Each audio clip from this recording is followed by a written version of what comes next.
Welcome to Lesson 14, the lesson that turns HTTP from mystery into muscle memory. Every time you click a link, a quiet conversation happens. Your browser asks, the server answers, and a 3-digit status code tells you exactly how it went. Over the next 4 pieces, we'll cover what HTTP actually is, the methods browsers use, the status codes you'll see daily, and what that little lock icon really means.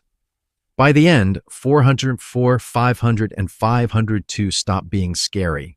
They become diagnostic clues. So let's start at the foundation.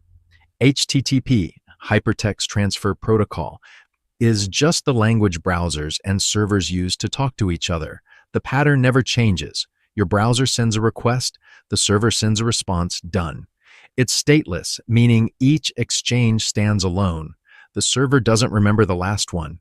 And here's the thing most beginners miss. Loading a single page like google.com isn't one request. It's 30 or more. HTML, CSS, JavaScript, images, fonts. Each one is its own little HTTP conversation. So when a user says the site is slow, what they really mean is one of those 30 requests is dragging. Oh, and the ports to remember. 80 for HTTP, 443 for HTTPS. Burn those in. That's where you'll debug. Now, every request opens with a verb that tells the server what you actually want to do.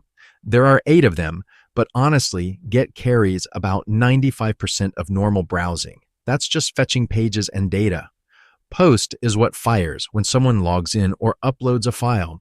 Put and patch update things. Put replaces the whole record. Patch just edits one field. Delete is self-explanatory. Head, options, and trace you'll rarely touch by hand, but you'll spot them in API logs and CORS errors. Learn the top 5 cold, the rest you'll recognize when they show up. So let's see what one of those gets actually looks like on the wire. On the left, the browser sends its request, method, path, version, then a stack of headers telling the server who it is, what it accepts, and the cookie from last visit. On the right, the server fires back. HTTP 1.1, 200 OK, plus headers describing the payload, content type, length, cache rules, a fresh session cookie. Pop open DevTools, hit the network tab, click any row. This exact structure is what you'll see. Now look at that 200 OK in the response. That's a status code, and it's the single most important thing you'll learn this lesson. Every response carries 1. And the first digit alone tells you whose problem it is. 2 means it worked. 3 means go look somewhere else. 4 means the client messed up, and that's the browser, the user, the request itself. 5 means the server broke. Memorize those 4 buckets, and you're already halfway to diagnosing any ticket. Now add the HTTPS is the exact same protocol you just learned, wrapped in TLS encryption, same requests, same status codes, just unreadable to anyone sniffing the Wi-Fi at the coffee shop.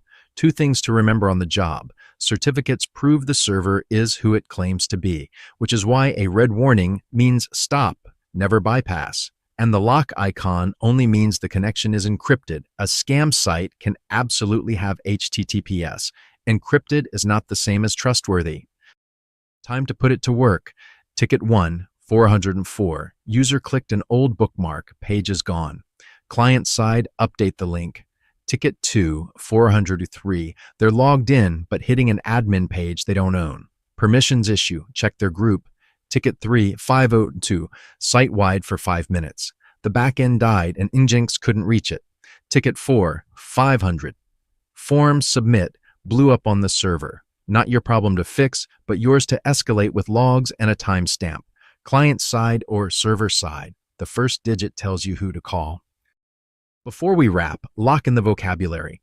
12 terms. These are the words you'll see in every ticket, every log, every config from here on out. HTTP and HTTPS on ports 80 and 443, with TLS doing the encryption.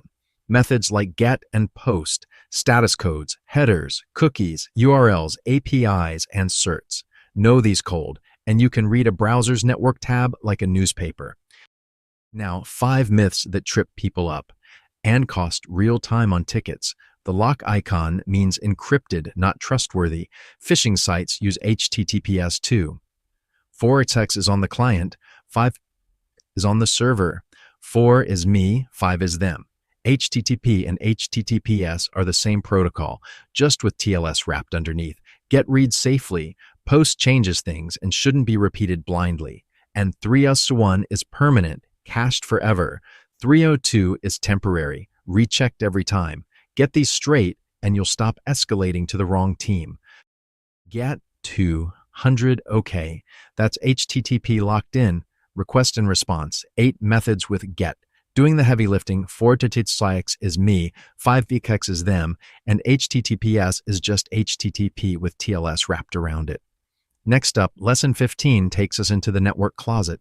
Routers, switches, and access points, where each box does one job and you need to know which box owns which problem. 2 lessons plus a capstone and you graduate stage 2. See you there.